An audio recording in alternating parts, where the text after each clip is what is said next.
Hi, I'm David Guetta, and you are watching my most requested live Ask Anything chat. Big thank you to Romeo and iHeartRadio for having me on the show tonight. My new song is called Baby Don't Hurt Me, and it's featuring Anne-Marie and Corderay. So it's funny because the record is pretty impressive with the featuring, but it's actually all super genuine. The story of the record started with I'm Good. I was playing I'm Good in Ibiza, and Ed Sheeran jumped on stage like a crazy person he is, partying like crazy, and he told me like, oh, I love this record so much.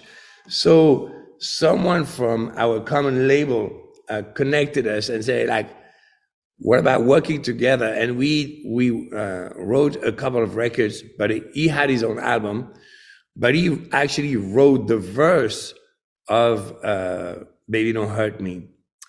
And we are both friends with Anne-Marie, so we decided to have Anne-Marie on the record, and she killed it. Then later on, I'm in Miami, and I'm preparing Ultra Music Festival, and then I want to do a remix of Players because I love the song so much. Happened that my friend is her manager and invites me to play the remix to her at the studio. She gets so excited that she invites me to work on her album as a producer. And the sessions are going so well that, I've asked her to jump on my single. And this is how, at the end, we have Baby Don't Hurt Me with Anne-Marie and Corderay.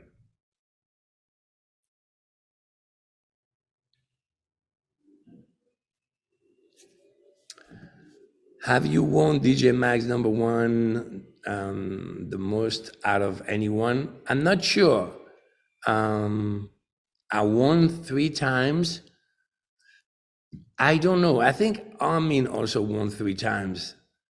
I'm not sure. But anyway, even winning 1 time is already extraordinary.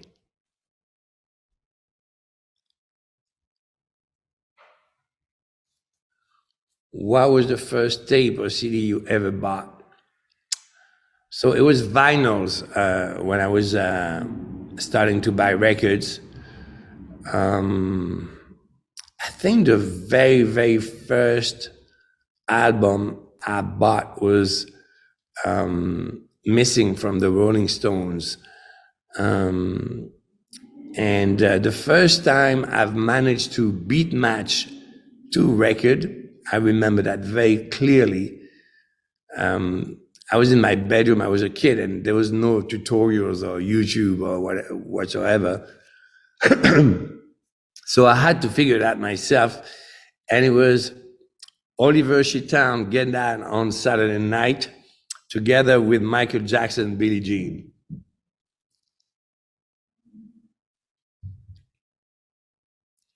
When you were younger, did you ever try to play an album backwards to hear any hidden messages?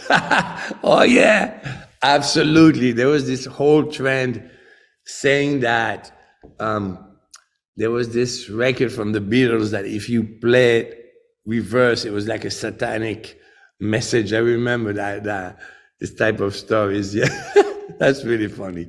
I completely forgot about this. Over your whole career, what year did you have the most fun being David Guetta, and why? I've been having a lot of fun during my whole career. I think every time there is a step up, every time there is a moment that I'm a little bit outside the box, is when it's the most exciting. So it could be moments like, when I had my first Ibiza anthem, it was called Just a Little More Love, and I remember like every DJ playing it, and I couldn't believe it. I was completely freaking out, but it was still on an underground level.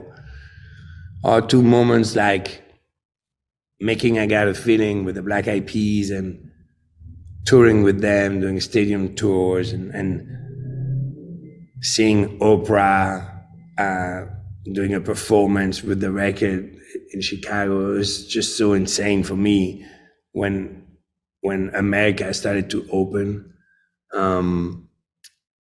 Also, some more underground moments, like 3 years ago when I started Future Rave.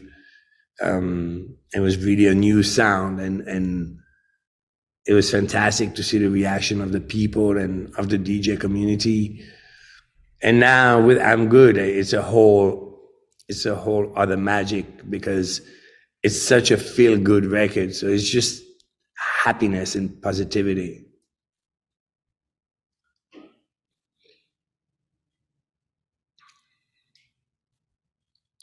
Do you still keep in touch with other artists you started in the business with, and who were they?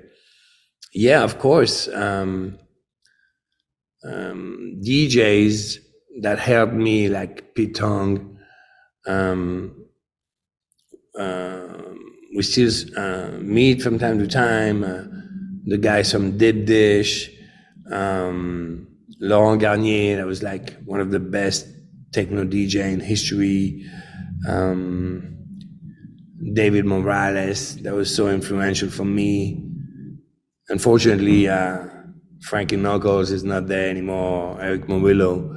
But all those people, yeah, we started together, and we're still very connected.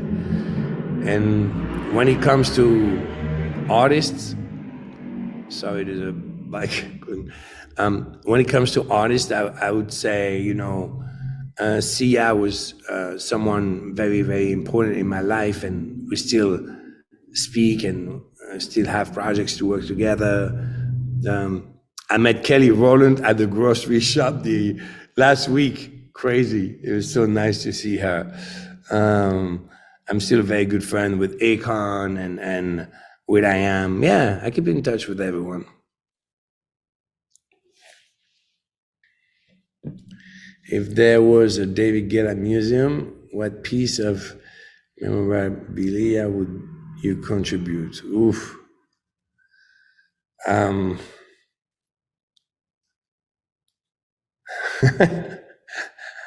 I think my long hair was such a iconic look at the time. And it's funny, like since I cut my hair, people stopped recognizing me. So it would be I was not wearing a wig, but it would be like a wig. I don't know.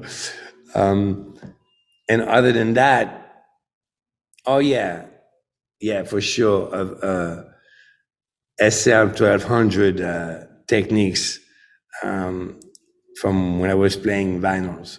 That's the turntable.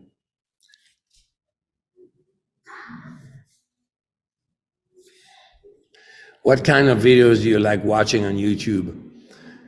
Okay, it's crazy, but mostly I watch super nerdy producers video, like tutorials, sound design videos, because I really believe that we need to keep learning at all time, because there are always new tricks coming from the new generation, and I love that. I want to keep learning. I think that's what is amazing with music, is that you never stop learning.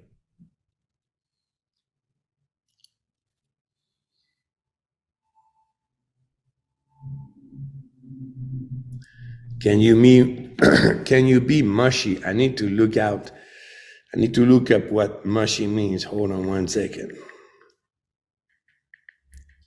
I'm French, or soft and pulpy. All right. What I love the most about my career, the moment I love the most probably is when I test a record for the first time. And what I love even more is when I see people singing my song for the first time. This is something that gives me so much happiness. I love the fact that a lot of people come to me and tell me, oh, I fell in love with my wife on your song in a club, and now we have 2 children. You brought me so much happiness. You know, like I've been always trying to bring people together and spread love. I think this is a blessing that I can bring light to the universe.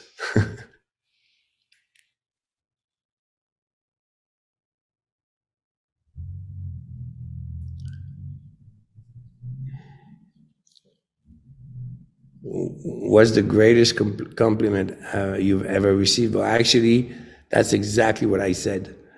I was one day speaking to a rabbi, and he told me, "You don't realize it, but in Judaism, one of the main goal of man is to spread light, and you do this for living." And that was a great compliment.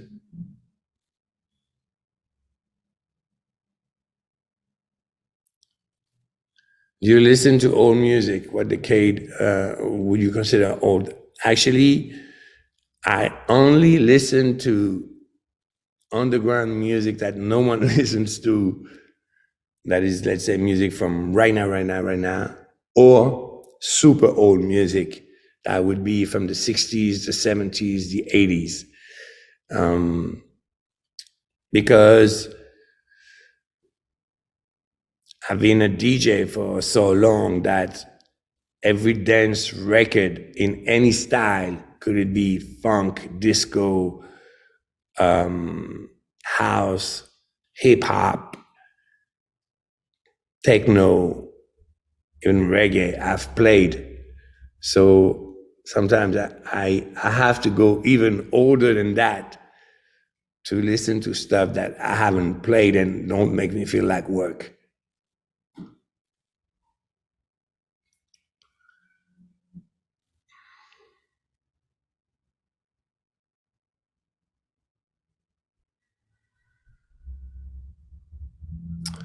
At this stage of your career, if you go on tour this year, how long do you think a tour should be? It should be hard to, it's probably hard to be away from home. Well, yeah, actually, I've been on tour constantly for 23 years now.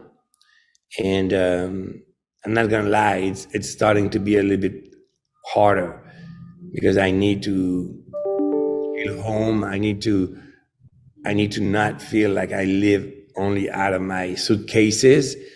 And so the way I do it is now I'm touring less, but I'm still playing a lot. What I mean by that is, for example, when I'm based in Ibiza, I play Europe and I play festivals in Europe. But I still come back home once a week. And when I'm here in the US, I play Vegas 2 months of the year.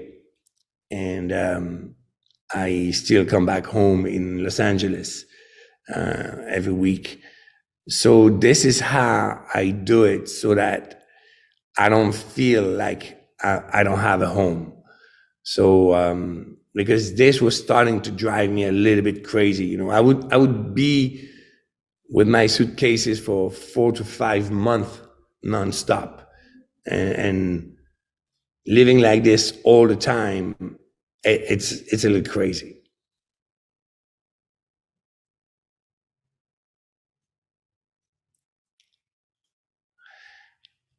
All right. Thank you for watching my most requested live Ask Anything chat.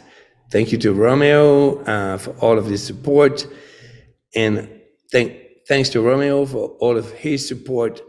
And my new song, one more time, is called Baby Don't Hurt Me, featuring Anne Marie and Coyle Ray. See you out on the road.